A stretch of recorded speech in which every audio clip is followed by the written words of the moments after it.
Bayo woke up to blood where his sister slept. Not just any blood, the kind that changes everything. In that instant, he realized Laura, his 14-year-old little sister, was no longer a child in their household. In their poor Muslim neighborhood of Lagos, that blood didn't just mark puberty, it marked the price of womanhood. It meant marriage.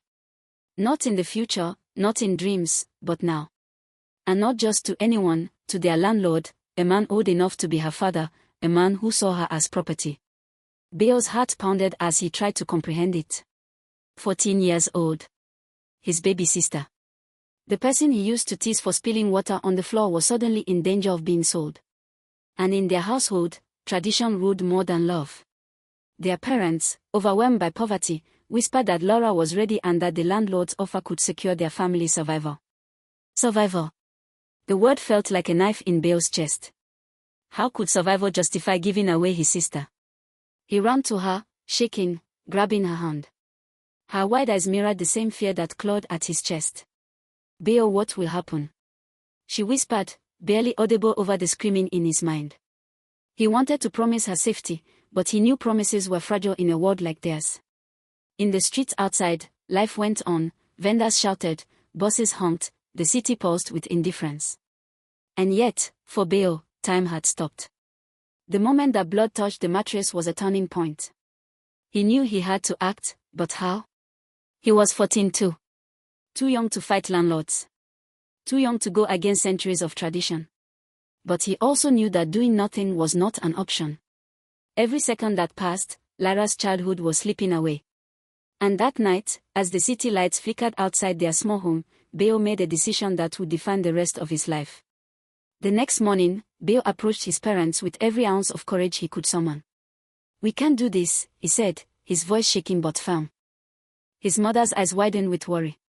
His father, weary from years of struggle, sighed. "Bayo, you know what this means," he warned. But Bayo didn't flinch. The word means didn't matter to him, not when it was his sister's innocence on the line. He ran through a plan in his mind: hide Laura, find allies, anything to stall the inevitable. Every corner of Lagos felt bigger, more threatening, as he considered the landlord's power and reach.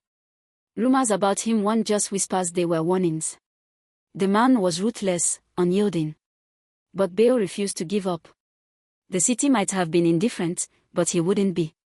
Not now. Not ever. He grabbed Laura, pulling her into the shadows of their alley, whispering reassurances she could barely hear. Fear was thick in the air, almost suffocating, but also fueling determination. He would fight. He didn't know how, but he would. Because blood on a mattress wasn't just a mark of maturity, it was a mark of what they were willing to lose if they didn't resist. And Bayo wasn't ready to lose his sister to tradition. Bayo tried negotiating with neighbors, hoping someone would intervene, hoping someone would see what he saw. But in Lagos, poverty makes people wary of involvement. "It's not our business," they muttered. Each refusal sharpened the edge of desperation. Laura clung to him silently, too young to understand politics, too innocent to comprehend danger, yet old enough to feel it in her bones. He remembered the landlord's words last month: "Girls your age are ready. Don't waste time." That sentence haunted him. Ready for marriage. Ready for a life that wasn't hers to give. Every night after that, Bayo would lie awake, plotting escape routes, questioning morality, calculating risk. He realized protecting Lara wasn't just about love, it was about breaking a cycle. A cycle that saw girls sold before they could even finish school. Time was against them. Each day brought the landlord closer, each day made the threat more real. And yet, the siblings found moments of quiet resistance, shared laughter, whispered jokes, stolen slices of bread from the market. Humanity persisted in the shadows, but every joy felt fragile, fleeting. Because the world they lived in demanded sacrifice, and they were already paying in fear. Bayo's desperation reached a peak when he considered the unthinkable: running away. A 14-year-old boy and his sister against the vastness of Lagos. It seemed impossible, insane even. But in a society that prizes tradition over compassion, insane sometimes becomes the only sane choice. He mapped streets, memorized buses, studied the city like a soldier planning an impossible mission. At night, he whispered strategies to Laura, ensuring she understood only what she needed to survive. He reassured her that they would not be taken, that blood did not have to dictate destiny. She clung to him, small arms wrapping around his neck, trusting completely. In her trust, Bayo found strength. He wasn't just saving her from a marriage, he was saving her childhood. The landlord, unaware of Bayo's determination, moved closer, checking in with Bayo's parents. But Bayo, fueled by love and fear, was moving faster than anyone anticipated. This wasn't just rebellion, it was a fight against a system that saw children as commodities. A fight that had already begun, long before anyone realized. Fear turned into strategy. Bayo enlisted a trusted uncle, a man who had quietly opposed child marriage in the past, to help them hide Laura. Every plan had a risk, every action could provoke disaster. But standing still was worse.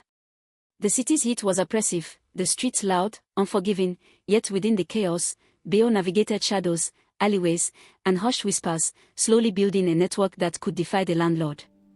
Laura, innocent and scared, became a symbol of resistance. Every glance, every small step they took together, carried weight. Every neighbor they avoided, every night they stayed hidden, pushed them closer to survival. And yet, danger was never far. The landlord's eyes, though not physically present, seemed to haunt every street corner. Bayo realized then that resistance wasn't just about physical action, it was about courage, cunning, and endurance. Finally, they reached a safe house arranged by the uncle. Laura collapsed into a small cot, exhausted but relieved. Bayo, watching over her, felt the weight of every sleepless night, every whispered plan, every desperate leap of faith. But relief was tempered by the knowledge that this was only the beginning. Tradition didn't rest, and neither did those who sought to exploit it.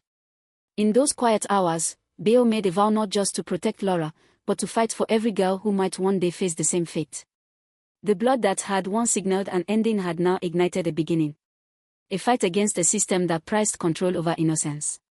And in Lagos, where streets are unforgiving and tradition is unyielding, the fight had just begun. Bayo would later transform that courage into resilience, building a life that defied expectations. From struggling in the streets to creating a restaurant empire, he carried the lessons of those nights with him. Laura, once on the brink of losing her childhood, grew up safe, educated, and empowered.